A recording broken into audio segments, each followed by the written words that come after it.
ঈদকে ঘিরে ভোলার লালমোহনে জমে উঠেছে জমজমাট ঈদের কেনাকাটা। মার্কেট আলহামদুলিল্লাহ ভালোই, কেনাকাটাও ভালো, কম রেটের ভিতরে নিতেছি। ঈদের শুক্রিয়া, আর কিছু না। কিনা ভালো হচ্ছে, তবে সামনে আরো 2 দিন সময় পেলে আমরা আরো ভালো হচ্ছে কিনা করবো ইনশাআল্লাহ।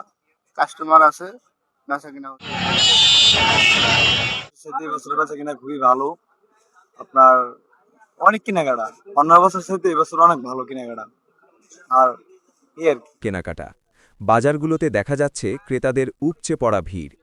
নতুন পোশাক, জুতা, কসমেটিক্স ও মেহেদি কিনতে ব্যস্ত সময় পার করছেন সবাই। প্রতিটি দোকানে চলছে বিক্রির ধুম।